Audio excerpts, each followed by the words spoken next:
10ാം class +2 പരീക്ഷകൾ അതിൻ്റെ അവസാന ഘട്ടത്തിലേക്ക് കടന്നുകൊണ്ടിരിക്കുക. രക്ഷിതാക്കളും വിദ്യാർത്ഥികളും ഈ അവസരത്തിൽ കാര്യമായി ചിന്തിക്കുന്ന ഒരു കാര്യം എന്തായിരിക്കും?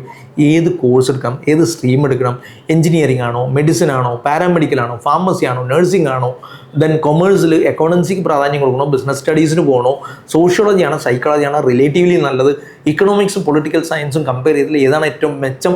ഇത്തരം കാര്യങ്ങൾ ഇങ്ങനെ ചർച്ച ചെയ്യുന്നതിൻ്റെ ഇടയിൽ ഇത്തരം കാര്യങ്ങൾ ഒരു തീരുമാനം എടുക്കാൻ നമ്മൾ അവലംബിക്കുന്ന ആരൊക്കെയായിരിക്കും? നമ്മൾ ഏറ്റവും അടുത്ത സുഹൃത്തുക്കൾ കൂട്ടായി എടുക്കുന്ന തീരുമാനങ്ങൾ, അവരുടെ അഭിപ്രായങ്ങൾ പരിഗണിച്ച് അല്ലേ?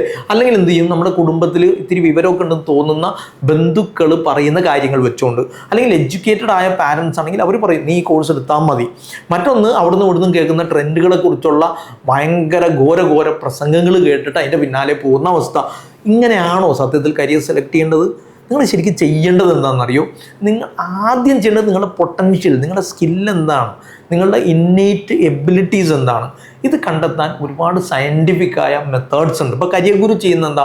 ലോകത്ത് ഏറ്റവും സയൻറ്റിഫിക്കായിട്ട് ആപ്റ്റ്യൂഡ് ടെസ്റ്റ് കൺസ്ട്രക്ട് ചെയ്യുന്ന പിയേഴ്സൻ്റെ ആപ്റ്റിറ്റ്യൂഡ് ടെസ്റ്റും ഇൻട്രസ്റ്റ് ഇൻവെൻറ്ററിയും പേഴ്സണാലിറ്റി മൂന്നും കൂടി യോജിപ്പിച്ച് വളരെ ഹോളിസ്റ്റിക് ആയ ഒരു അപ്രോച്ച് ആണ് നമ്മളതിൽ സ്വീകരിക്കുന്നത്.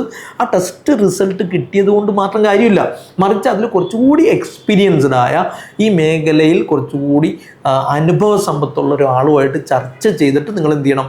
ഈ ആപ്റ്റിറ്റ്യൂഡ് ടെസ്റ്റിന് റിസൾട്ടിനെ വെച്ചുകൊണ്ട് ഒന്ന് കമ്പയർ ചെയ്ത് മനസ്സിലാക്കി നിങ്ങളുടെ സ്കില്ല്, അതിനോട് യോജിക്കുന്ന കോഴ്സുകൾ എന്ന രീതിയിലൊരു പ്ലാൻ ഉണ്ടാക്കിയാൽ തീർച്ചയായിട്ടും നിങ്ങൾ ബെസ്റ്റ് കരിയറിലെത്തും. ഇല്ലെങ്കിൽ എന്താ സംഭവിക്കാമെന്നറിയോ? നമ്മൾ ഈ കേട്ടറില്ല, ഈ അടുത്തൊക്കെ 72% ആളുകളും അബദ്ധങ്ങളിൽ അവർ എടുത്ത കോഴ്സ് അവർക്ക് പറ്റിയതല്ല എന്ന് ചിന്തിക്കുന്ന ഒരവസ്ഥയിലേക്ക് എത്തുന്നു എന്നാണ്. അങ്ങനെ ആവാതിരിക്കാൻ തീർച്ചയായിട്ടും ആപ്റ്റിറ്റ്യൂഡ് ടെസ്റ്റ് ചെയ്യുക. പരമാവധി ഈ വീഡിയോ നിങ്ങളുടെ ഏറ്റവും അടുത്ത സുഹൃത്തുക്കൾക്കും ഇങ്ങനെ ചിന്തിക്കുന്ന ആളുകൾക്കൊക്കെ അയച്ചു കൊടുക്കുക. ഇതിനെക്കുറിച്ച് പഠിച്ച് മനസ്സിലാക്കി സയൻറ്റിഫിക്കായിട്ട് തന്നെ കാര്യങ്ങൾ ചെയ്യണം എന്ന് ആശംസിക്കുന്നു, ആഗ്രഹിക്കുന്നു, അഭ്യർത്ഥിക്കുന്നു. Career Guru, molding your future.